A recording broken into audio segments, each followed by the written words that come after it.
Ground ball. McLean, second. 12 in a row.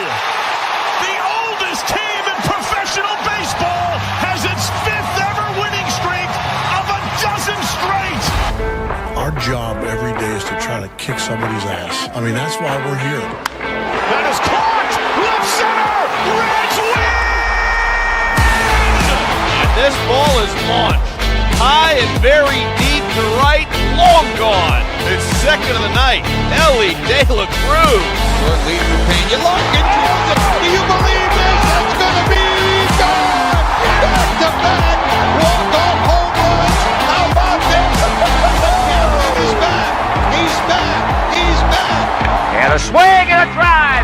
Deep left field. This one belongs to the Reds. Swung on and hit deep to left field. That ball is going to be gone. Home run. And the Reds put it tied to 4. Goes to second one. Around the first. Got a double play.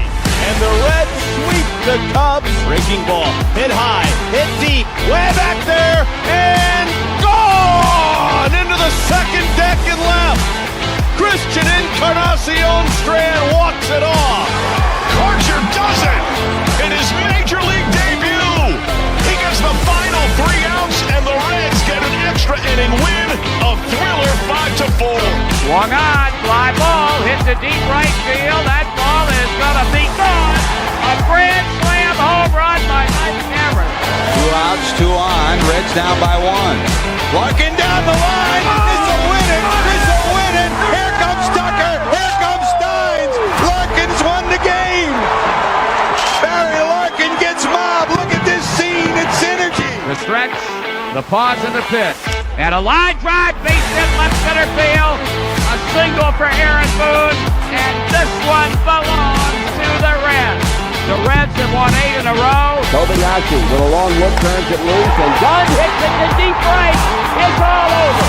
And this one belongs to the Reds. The Reds have won their 5th game in a row.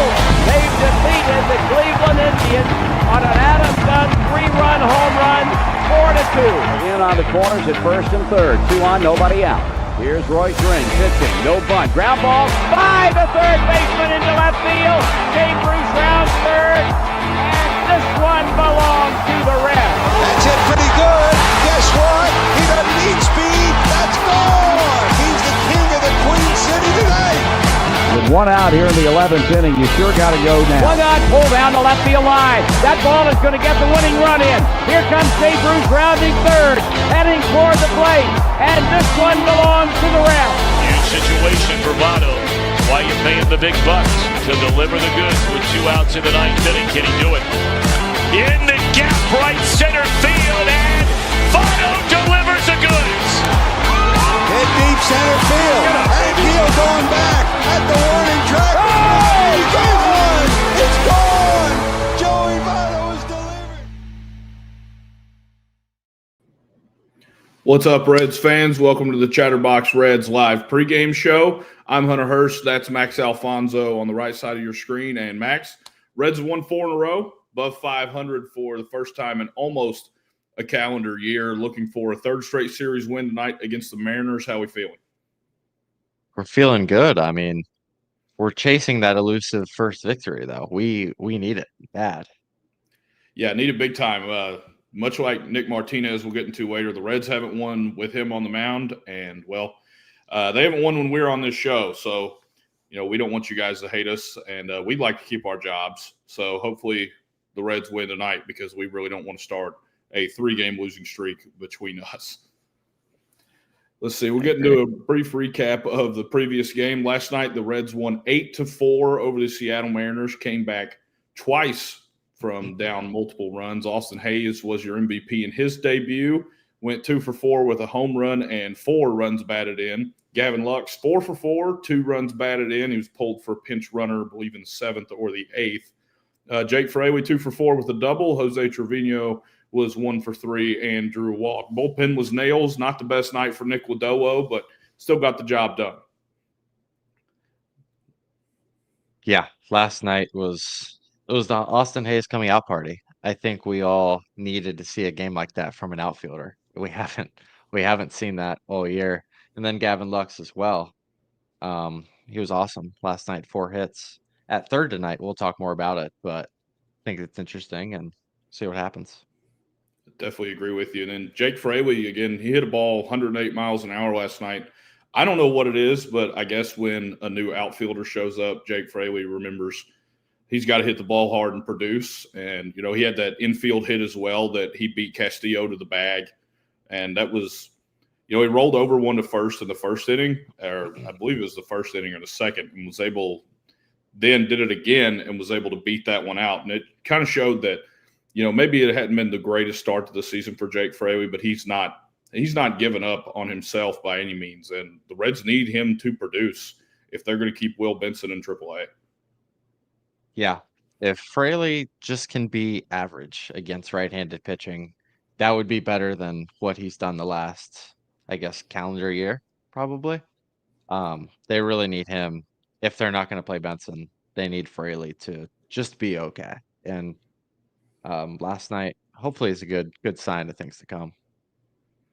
Fully agree. We'll get into the starting pitching matchup. On the hill for the Reds tonight is Nick Martinez. On the year, he's 0-2 in 3 starts, 6.06 ERA. Does have 15 strikeouts in 16 and a third, but the extra base hits have kind of plagued him. The long ball, he's given up 3, gave up 3 doubles and a triple in his last start in San Francisco. Reds kind of ended up blowing that one, and he's been really touched up his third time through the order. And again, the Reds haven't won with him on the mound this year. What are you looking for out of Martinez tonight? I'm looking for a good 5 innings from Nick Martinez. Just a 5 and dive.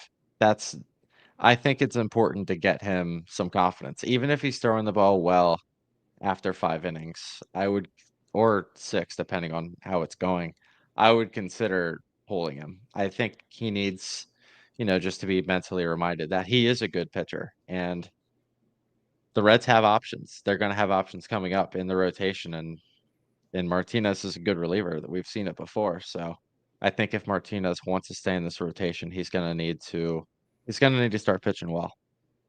Yeah, I agree with you. And, this start's been rough, and it kind of takes away from the fact that he was the National League Pitcher of the Month in September last year. He was outstanding, and it just hadn't carried over, at least through the start of this year. Obviously, the third time through the lineup has been a problem with him in the past, but it wasn't in September, and he really, really needs to get it together against this Mariners lineup. And we'll get into that Mariners lineup as well. On the mound for them is Bryce Miller. Max, what do you have? 16 innings so far this year. Hasn't gotten a win. 4.5 earned run average, 13 strikeouts, 8 walks. The walks are up this year. 4.5 per 9. Last year was it was just over 2. He's made 2 starts in his career against the Reds. 1 at GABP. In 2023, went 5 innings, 7 hits. And he hit 3 batters. I remember that being very controversial at the time. So I think he hit 3 straight guys. So, but in his career, he doesn't hit many guys. So I think that was just an outlier. He allowed 1 in that game. We were talking before. Some guys who've done well against him. Elly's homered against him. Gavin Lux is homered against him with the Dodgers. But he's a fastball pitcher. He's over 50% of the time he's going to throw fastballs. So it pretty much just comes down to it. If the Reds are ready to hit tonight, they'll hit some fastballs. So we'll see. What do you think? Well, with Bryce Miller, with the walks being up, one of my keys to the game tonight for the Reds is really work that count and get deep into his pitch count early. Obviously, that worked with Castillo last night. It didn't start that way, 7-pitch inning. Definitely did not start that way. But that's how they were able to get into the bullpen last night and end up winning that game. Took the lead on that home run with Castillo still in the game. And, I really think Elly's got a shot to go deep tonight. I'd really like to see Christian Encarnacion Strand have a nice game against a primarily fastball pitcher. He missed one middle last night. Pitch selection's been just abysmal for CES to start the year. And this could be a get-right game for him against the fastball pitcher. Miller obviously does throw out of the zone as the walks are up, but if CES can find a way to take some of those and find a pitch in the zone, and he can do damage. Yeah, it's been bad with CES so far. Seems like whenever there's a high fastball, he'll swing and miss. And then the next pitch, they'll throw one 2 feet higher, and he'll still swing and miss. So it's been really bad to see so far. They need something from him or Candelario at the corners, just something. Yeah, we'll go ahead and get into the Reds lineup since we're sitting here talking about it. Same top three: TJ Friedel in center, McQuain at second, and Elliott short. Austin Hayes bumps up to the cleanup spot. He'll be in left. Gavin Lux at third. No Candelario tonight. He'll bat fifth. Spencer Steer, after a day off and working with the hitting coach Velika yesterday, he's going to be a DH and bat sixth. CES seventh. Jake Fraley eighth, and then Jose Trevino. It's the first time he's caught Martinez this year. He will bat ninth and round out the lineup. Again, Ellie's homered against Bryce Miller in his career. CES 1 for 2. And, again, I do think this could be a get-right game for him. Yeah, I mean, you go down the lineup. Obviously, they moved Hayes up after his big night last night. This is the first time this year we've seen Lux at third. I'm interested to see how that goes. I don't think he's played there since 2021. I think I have that right. And then Trevino catching for the first time with Martinez. I think that could be interesting. I think the pitchers have really liked throwing to Trevi so far. Yankees pitchers loved him. He's just got a good record of being good behind the plate. And that's not to say that Wentz is bad behind the plate at all, but I think Trevino is just another level back there. Yeah, especially, with his mind and everything behind the plate. He's done a great job. You've seen Hunter Green on, the post game with Jim Day, same with Lodolo, talk about just how easy it is for them and how comfortable they feel with how much homework he does prior to games behind the plate. And I think he's just got some it factor that you're not necessarily going to see in defensive runs saved or anything like that, but it might reflect in the pitching staff's ERA, which is one of the best in baseball just across the board at the moment. Seattle lineup, you want to go ahead and get into that? Yeah, Julio Rodriguez leading off, playing center. Jorge Polanco DHing, did not see him last night, hitting second. Cal Raleigh, Randy Arozarena, and Luke Raley are the 3, 4, 5. Rowdy Tellez playing first, former Pirate. He's had some success in his career against Nick Martinez, 4 for 9. Dylan Moore, 2 homers last night, playing second, batting seventh, and then Ben Williamson at third and JP Crawford at short. It's been not a great start to the season for this lineup. Randy Arozarena has really struggled. Raley struggled. Tellez is only hitting 100. JP Crawford struggled in the 9-hole. But we know the names. Julio Rodriguez, Cal Raleigh. Those are the two guys in the lineup that can go deep at any time. And yeah, obviously Randy can do it too. I love watching Randy Arozarena. He's a fun player. And of course, Dylan Moore last night just randomly hitting 2 homers. So what do you think about the Mariners lineup? I just think these teams are so similarly constructed. I mean, you have a generational style player. They have J-Rod, and, the Reds have Elly De La Cruz. And then you have some guys that they're expecting to contribute that just hasn't. They just really haven't at this point in time. And the starting pitching, these are two teams that they're going to go as far as their starting pitching takes them. They have Brian Wu and Logan Gilbert, George Kirby, Castillo, and then you have, Bryce Miller tonight. And they just need more production and more run support from that lineup. And I feel the way that I do about the Reds if I watch the Mariners play the 28 other teams in baseball, is that if they can score 5 runs, they're probably going to win the game, just simply because of how good their pitching staff is. Do you think Nick Kroll and Jerry Dipoto are, having lunch talking about future trades and stuff? Because we know they love to make trades. So yeah, it could be interesting. No telling, man. I know Sadak called them Reds West to open the broadcast last night. I thought that was interesting. Kerry Reiner in the chat says Martinez is like Ashcraft 2.0 right now. Difficult performance on the third cycle. In terms of being a starter, I fully agree with that. I mean, Martinez, the first 3 or 4 innings has just been outrageously good. to start the year. Also said, nice to have a break from Candy swings, and close to that feeling with CES also. Mentioned or noticed something, on the broadcast last night. Candy got like an up and away fastball, I believe, in the 7th inning, and there were a couple guys on. He flew out to left, and the camera cut to him after a Rosarena caught it. He was just so frustrated, slammed his helmet on the ground and then went to break. I really think Francona wants him to have a day kind of like Steer did yesterday, where he works with the hitting coach and he's going to give him a day off and see how that goes, just to see if we can get him back in the swing of things. Because, again, April was bad for him last year, but it wasn't like this. I think he hit 206 in April last year, and is at 120. I think it's 125 at the moment. So a day off for Candy. And then the CES, I still believe. I think his last at bat last night, he flew out just in front of the warning track on a pitch away, really timed it up well. What are you seeing out of those two guys? I thought, and Larkin mentioned this on the broadcast Saturday when they were talking about the game Friday, because Apple had that game. But Candelario's home run swing, that was probably one of the best swings he's had as a Red, and you just hope that would carry over, but it hasn't. Much like the Steer road trip that he had, that was really well, and then he came home and struggled. So you just need to find success and find something that works with these guys that they just haven't found so far, and it's early. I do wonder how healthy Steer is. I did think it was possible yesterday that they could make a move with him, but obviously they sent Marte down.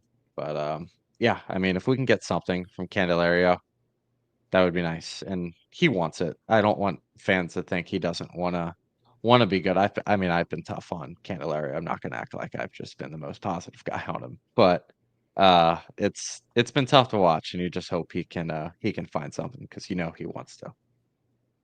Yeah, and we were tough on Fraley at the beginning of the year. I know we've seen it in the post-game shows, our pregame shows, and the other duos that do these. It's a process-oriented game. The results aren't going to be everything you want them to be all the time. I mean, look at Gavin Lux. His average jumped 56 points last night, and he had a pair of seeing eye singles that in the early part of the year just didn't get through. And now, last night they were able to get through and help the Reds score some runs. You just got to trust the process, not to quote Joel Embiid or anything, but you just got to trust it and hope the results come along. What did you think of let's talk about the bullpen management last night. What did you think about going to Diaz? And I think it was the 6th. What did you think of his performance? So I didn't think they would go to him if we were winning. That was one thing that surprised me. But yeah, he's used to pitching in high leverage situations. So I think that's a mindset. That's kind of a mindset it's hard to get out of. Nobody wants to be the reliever on mop-up duty that's just out there to eat some innings and save the rest of the guys for when the team's winning. But, Tito said he thought he threw 6 strikes in the first at bat, which obviously had Jim Wolf behind the plate last night. That's always a wild card. But the command still wasn't there. He was throwing 89 at one point. I don't know if that's not good. No. Yeah. Not at all. And I don't know if that was just him like, hey, let's take something off this and find the zone, because he was a little wild early. And I thought it was real interesting. He did have the 2 walks, but he only threw 5 sliders. And I think there was one of them that was a strike. That was the main thing for me. But I thought it was interesting to see them, put Diaz in the game and get his feet wet. Obviously didn't finish the inning. And then the other guys, Ashcraft comes in. He walked a guy, but he was able to get a ground out. Great pick by CES on that play. And then had a clean inning. You got a clean inning out of Santillan. And then Emilio Pagan has just been fantastic outside of one pitch to Mike Yastrzemski in San Francisco. So I have no issue with how the bullpen's being managed at the moment. And we'll get into the availability as well. I think likely out. I don't think you'll see Alexis Diaz tonight if you're watching the game.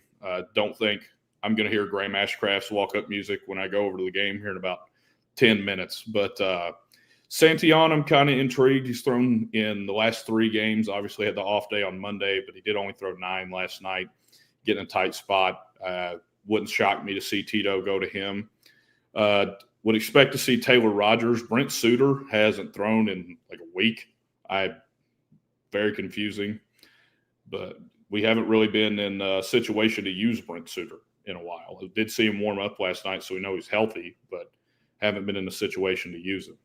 Pregame, the closer, and then I'd expect to see Ian Jabot at some point. He hasn't thrown since Sunday. Yeah. The Suter role is very specific. Like you're either down by 2 or you're up by 7. Like I would have been okay with seeing Suter last night. Pagan's thrown, I feel like he's thrown a lot, but he's, like you said, Pagan has been just nails out of the bullpen. I do think, I agree with you. I think Diaz, he's down tonight. I could see one of Santillan or Ashcraft used, but just depends how they get through the first 6 innings. We'll see how long they stick with Martinez. Yeah, I would say Martinez runs into some trouble in the 6th with 1 out. That's probably the role that I would see Tony Santillan in tonight. You know, you need him to come in and play that fireman role that Tito talks about and get 1 or 2 outs and keep the game the same score. Andrew says not enough low leverage to use Brent Suter every game has been a white knuckler. Yeah, we don't play easy games here on the Ohio River. It's I think we've had just 2 all year, if that. So it's we don't play many easy ones up here. Go into the weather. It's a pretty nice day here in Cincinnati. It's upper 50s. Mostly cloudy. It's supposed to get kind of chilly. I think it's like 9-mile-an-hour winds around the ballpark. That is, so shouldn't be too much different than what you saw last night. It's not a feels like temp of 39 degrees, but overall the weather is about the same. Yeah, we'll see what happens tonight. I remember last week we had the big wind fiasco before the game in San Francisco, but it doesn't sound like it's nearly as wild as it was. I know last night I'm not in Cincinnati. I know last night it was pretty windy, but yeah, need a win. Let's get 5 in a row. Definitely need a win. Real quick before we do keys to the games and predictions, go around the National League Central. Cubs are in first place currently, and they are trailing San Diego Padres on getaway day at Petco Park. It's 2-1 in the bottom of the 6th. The Brewers won today because, of course, they did. 5-1 win over Detroit. Cardinals with a 4-1 win over Houston, and the Pirates will host the Nationals at 6:40. That's looking around the National League Central Division. Reds just a game and a half back, I believe, at the moment. Could use a Cubs loss, but again, I'd much rather the Reds lead in September than April. So I'm not too worried about the standings right now. Just stay in it. Keys to the game, I said earlier, work the count. Miller's had 8 walks in 16 innings this season. And for Martinez, you just got to keep the ball in the yard is pretty much mine. I mean, pretty good defensive outfield. You have Hayes back in left now. Fraley, he plays an okay right. I'm not exactly too concerned. And Friedel, I would say he's fine in center field. So just keep the ball in the yard. And, let the guys behind you work. You don't have to go and strike out a season-high 10 batters. Just pitch contact. We'll figure it out from there. Yeah, Austin Hayes is a pretty good defender in left field, so I'm looking forward to seeing that. Nick Martinez is here against lefties. They have a 931 OPS against them, and the Mariners are starting 5 lefties tonight. So I think that's a big key to the game. How do you manage that?